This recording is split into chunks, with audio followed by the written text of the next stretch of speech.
370, to right of takeoff. Nice. Thanks for the right, Malaysia, Malaysia 37, thank you.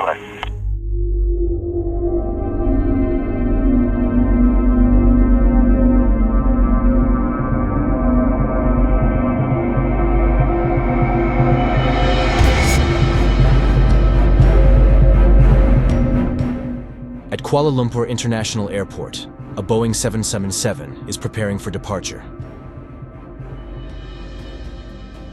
This is Malaysia Airlines Flight 370, a daily passenger flight between Kuala Lumpur, Malaysia, and Beijing, China.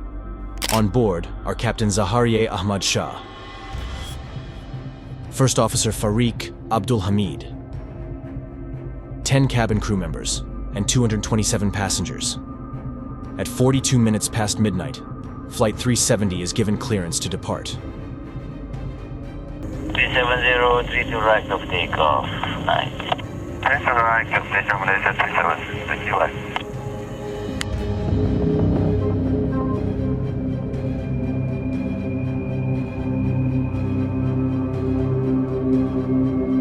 Less than an hour into the flight, the plane is cruising over the South China Sea at an altitude of 35,000 feet.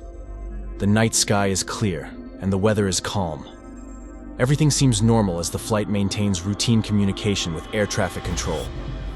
As Flight 370 approaches Vietnamese airspace, it is instructed to signal air traffic control in Ho Chi Minh, Vietnam. The Kuala Lumpur flight controller bids the crew good night, with no sign of trouble. But just 1 minute and 43 seconds later, the aircraft suddenly disappears from radar screens in Kuala Lumpur, Ho Chi Minh, and Bangkok. All subsequent attempts to contact and locate Flight 370 fail. The plane has vanished without a trace. As soon as Flight 370 disappears from radar, a state of emergency is declared. Authorities quickly recognize the gravity of the situation and launch an immediate search and rescue operation. The initial focus is on the South China Sea and the Gulf of Thailand, where the aircraft was last seen on civilian radar. However, as days pass with no sign of the plane, military radar data reveals something startling. Flight 370 had deviated sharply from its planned route. After losing contact with air traffic control, the plane had turned back, flying across the Malaysian peninsula and heading northwest towards the Andaman Sea. This new information shifts the search area dramatically. The search expands to include the Strait of Malacca and beyond, covering vast and remote stretches of ocean. Despite the intensive search efforts involving numerous countries and advanced technology, no trace of the aircraft is found in these initial days. The disappearance of Flight 370 becomes one of the greatest mysteries in aviation history. As the search in the South China Sea and the Strait of Malacca yields no results, investigators turn to satellite data for clues. SATCOM, short for satellite communication, becomes a crucial tool. Even after the plane's transponder stopped transmitting, it continued to exchange automated signals, or handshakes, with a satellite operated by Inmarsat. By analyzing these signals, experts determined that Flight 370 continued flying for several hours after losing contact. The final handshake indicates the plane's last known position, somewhere along a vast arc stretching from Central Asia to the southern Indian Ocean. Focusing on the most probable path, the search area shifts to the southern Indian Ocean, one of the most remote and challenging regions on Earth. Australia takes a leading role in the search efforts, coordinating a massive international operation. Advanced technology, including underwater drones and sonar equipment, is deployed to scour the ocean floor. Despite the relentless efforts, finding definitive evidence of Flight 370's location proves to be an incredibly difficult task.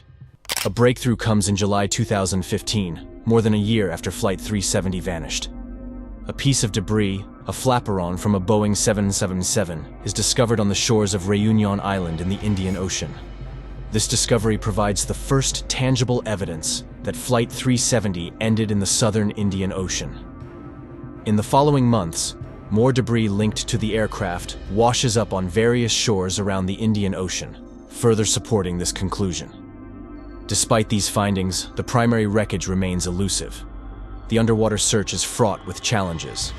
The southern Indian Ocean is vast and deep, with rugged underwater terrain that complicates the search efforts. Strong currents and limited visibility add to the difficulties. To tackle these challenges, search teams employ sophisticated technology. Hydrophones are used to listen for any sounds that could indicate wreckage, while autonomous submersibles equipped with sonar map the ocean floor in meticulous detail. Yet, even with these advanced tools, the search area is immense, and the precise location of the main wreckage remains unknown, prolonging the mystery of Flight 370. One of the early theories surrounding the disappearance of MH370 focused on the possibility of hijacking.